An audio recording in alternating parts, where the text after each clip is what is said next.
దర్శనం, ఇది అరుణోదయ దర్శనం. అరుణోదయ దర్శనం అనే కార్యక్రమానికి మీ అందరికీ స్వాగతం పలుకుతున్నానండి. మన తండ్రి అయిన దేవుని నుండి, ప్రభువైన యేసుక్రీస్తు నుండి కృపా సమాధానములు మీకు తోడై ఉండును గాక. అందరూ బాగున్నారండి? దేవునికి కృతజ్ఞతాస్తుతులు మనం చెల్లించాలి. ఎందుకంటే దేవుడు జనవరి నెలంతా కాపాడి దేవుని మహాకృపలో మహాదయలో ఫిబ్రవరి 1వ తారీఖులోనికి మనం రావడానికి దేవుడు మనల్ని సజీవుల లెక్కలో ఉంచినందుకు దేవాది దేవునికి కృతజ్ఞతాస్తుతులు చెల్లిస్తున్నానండి.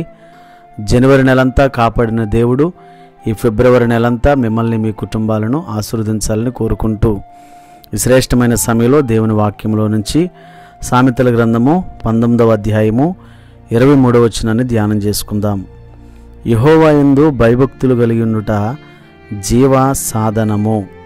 యెహోవా యందు భయభక్తులు కలిగి ఉండుట జీవ సాధనము అనే మాటకు అర్థం ఏమిటంటే, ఈ లోకములో దేవుడు జీవించే కృపను ఇస్తాడు అని అర్థం అండి.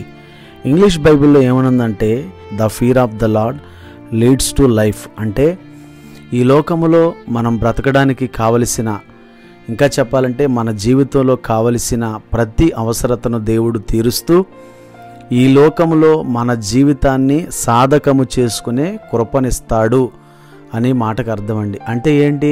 ఒక మాటలో చెప్పాలంటే, యెహోవా యందు భయభక్తులు కలిగి జీవించుట ద్వారా ఈ లోక జీవితంలో మనకు కావలసిన, అంటే మన జీవితంలో కావలసిన ప్రతి అవసరతను దేవుడు తీరుస్తూ ఈ యెహోవా యందు భయభక్తులు కలిగి ఉన్న వారిని వారి జీవితము సాధకము చేయబడ్డానికి, దీవించబడ్డానికి, ఆశీర్వదించబడ్డానికి దేవుడు మనకు తోడై ఉంటాడని అర్థమండి.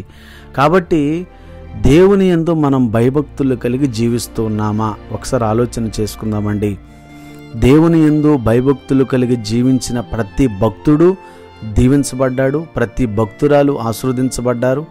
ఆ రీతిగా మనం కూడా ఈ లోకంలో జీవిస్తున్నప్పుడు దేవుని యందు భయభక్తులు కలిగి జీవించినప్పుడు ఈ జీవితాన్ని దేవుడు దీవెనకరంగా మార్చి ఈ లోకములో మనం జీవించడానికి కావలసిన ప్రతి వస్తువును దేవుడు మనకు అనుగ్రహిస్తూ మన జీవితంలో ఉన్న ప్రతి అవసరతలు తీరుస్తూ దేవుడు మన జీవితాన్ని ముందుకు నడిపిస్తాడు అనే విషయాన్ని ప్రేమతో మీకు తెలియచేస్తున్నానండి. కాబట్టి యెహోవా యందు భయభక్తులు కలిగి జీవించాలి. యెహోవా యందు భయభక్తులు కలిగిన వారు జ్ఞానము కలిగి జీవిస్తారు, తెలివి కలిగి జీవిస్తారు, కృప కలిగి జీవిస్తారు, ఆశీర్వాదాన్ని కలిగి జీవిస్తారు, ఉన్నతమైన కృపతో వారు నింపబడతారు.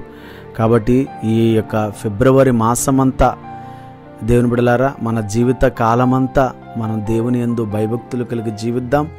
ఈ జీవితాన్ని జీవ సాధనము చేసుకొని దేవుని యొక్క కృపకు పాత్రులమవుదాం. అట్టి కృపను దేవుడు మనందరికీ అనుగ్రహించునుగాక. ఆమేన్.